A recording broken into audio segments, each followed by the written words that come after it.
جس کو جو چاہیں عطا کر دیں۔ ابھی چند دنوں پہلے چونکہ معاملہ چل رہا ہے شریعت میں مداخلت کا اور بڑا شور مچا رہے ہیں، اسی میں یہ ہوا کہ چند دنوں پہلے خطیب دکن نے ایک میگزین نکلتی ہے حیدرآباد میں، آل انڈیا علماء مشاہد بورڈ کی یونٹ حیدرآباد کی جانب سے، سید عالم مصطفیٰ پاشا قادری صاحب اس کو نکالتے ہیں۔ اس میں بیان کسی کا چھاپا تھا، بڑے مشہور مولانا ہے وہ، میں نام نہیں لوں گا، آل انڈیا مسلم پرسنل لا بورڈ کے ذمہ دار ہیں۔ انہوں نے کہا کہ نبی بھی اگر چاہیں تو شریعت میں تبدیلی نہیں کر سکتے۔ چونکہ یہ بات آپ تک پہنچانا ضروری ہے، میں اسی ضرورت کو سمجھتے ہوئے آپ تک پہنچا رہا ہوں۔ انہوں نے کہا کہ نبی بھی اگر چاہیں تو شریعت میں تبدیلی کا اختیار نہیں ہے۔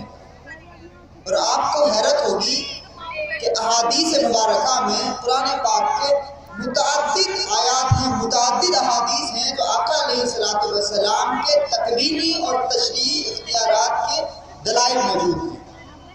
اب جیسے آپ نے سنا ہوگا کہ حضور نے ڈوبے ہوئے سورج کو حکم دیا تو حضور کے کہنے پر ڈوبا ہوا سورج پلٹ آیا۔ تو ہوا کہ نہیں، کائنات میں جو اختیار ہے حضور کا وہ یہ ہے کہ ڈوبے ہوئے سورج کو کہہ دیں تو پلٹ آتا ہوں۔ اسی طرح سے حضور نے اپنی انگلی کا اشارہ کیا، چاند کو دو ٹکڑے کر کے دکھا دیا۔ پیڑ کو حکم دیا، وہ بھی زمین کو چیرتا ہوا بارگاہ رسالت میں آ گیا۔ حضور کا اختیار ہے، یہ رہے کائنات کے اختیارات، بڑی مثالیں دی جا سکتی ہیں۔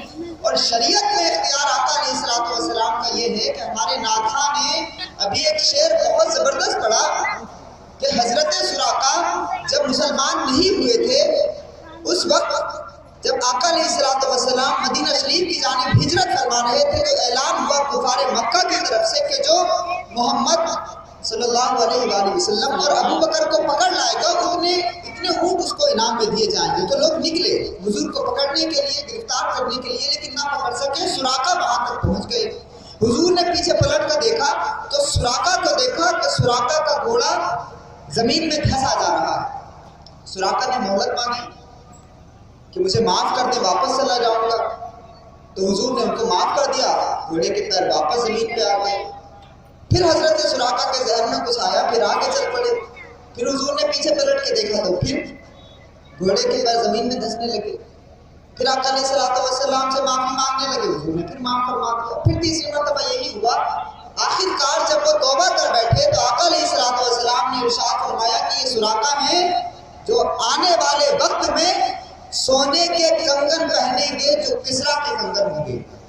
پوری دنیا کے مسلمان مردوں کے لیے سونا پہننا حرام ہے، لیکن آقا علیہ السلام کا تشریعی اختیار یہ ہے کہ حضرت سراقہ کے لیے سونے کے کنگن پہننے کو جائز فرما دیا۔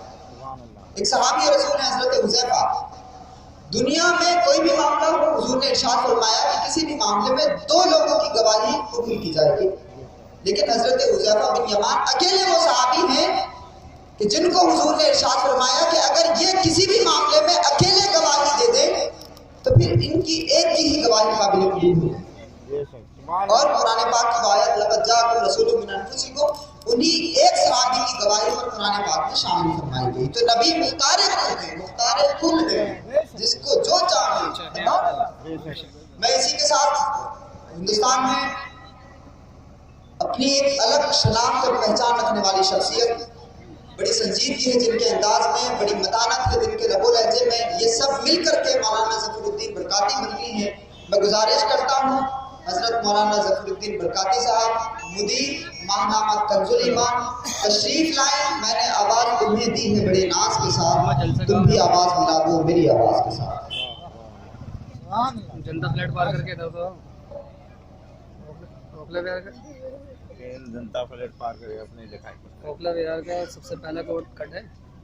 السلام علیکم بس اسی کٹ سے ساتھ میں میدان جو ہے اللہ وبرکاتہ جب کونے پہ کوڑا پڑا ہے، یہ بس وہاں سے آگے بڑھو گے اپنے آخری میلاد النبی ٹھیک ہے، بالکل جلسے کا جشن غوث الورا کے عنوان سے آپ کے علاقے میں منعقد پیچھے ہوئی جو باہر ہے۔ میدان ہے بس وہی۔ اس کے لیے ہم آپ کو مبارکبادی پیش کرتے ہیں۔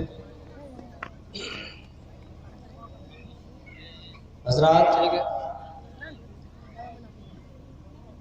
آج کا جو دور ہے آ جاؤ، بہت ہی افراتفری بیٹھا ہوں بے راہ روی قرآن و سنت سے جڑی